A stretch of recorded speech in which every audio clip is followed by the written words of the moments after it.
pleasant day to everyone. My name is Samantha Castor and this video is all about the Filipino grievances against Governor Wood by the Commission on Independence. The cabinet crisis of 1923 was a pivotal moment in the Philippines' struggle for self-governance under American colonial rule.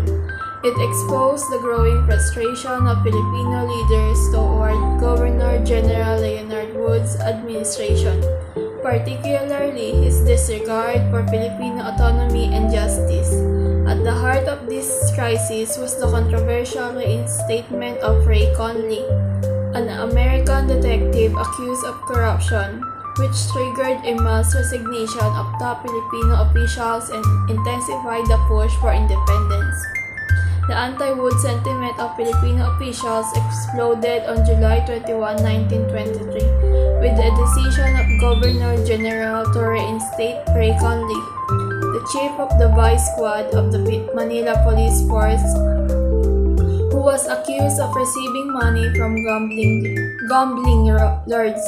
The case was initiated by Mr. Almario, secretary to the mayor, who presented an alleged fake telephone conversation between Conley and some gamblers. When Manila Mayor Ramon Fernandez presented the case to Gov.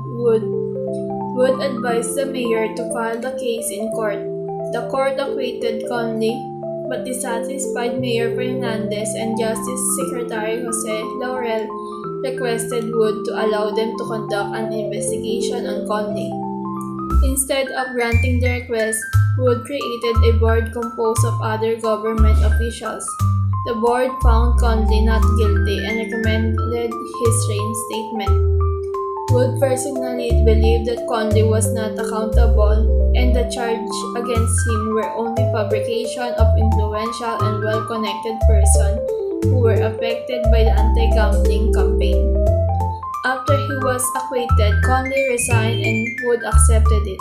Even though innocent of bribery, Wood discovered Conley was keeping a mistress and was making false statements.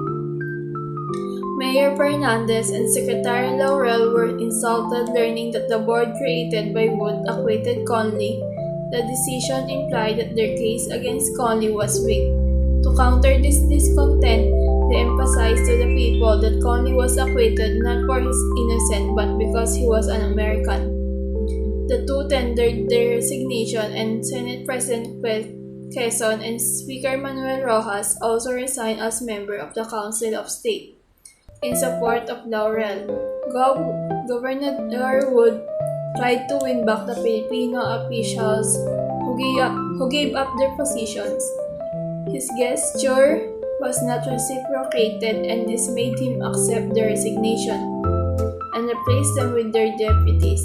At the height of the crisis, various accusations were raised against Wood. Quezon and his allies also communicated with President Harding informing him of the reasons why they resigned. They told Harding that they were also planning to send a delegation to the U.S. to discuss Wood's blatant disregard of the rights and privileges granted to Filipinos by the previous administration. Moreover, the crisis highlighted the unity of Filipino officials across political lines. Despite their differences, they stood together in defense of national dignity. Their collective action deepened public mistrust towards American colonial rule and inspired a new generation of leaders to pursue independence with courage and conviction. The Conley scandal exposed the imbalance of justice under colonial rule, and the mass resignation of Filipino leaders transformed that frustration into a powerful call for sovereignty. This moment in history remains a testament to the strength of Filipino unity, the courage of principled leadership, and the enduring desire for freedom. And that's all for this video.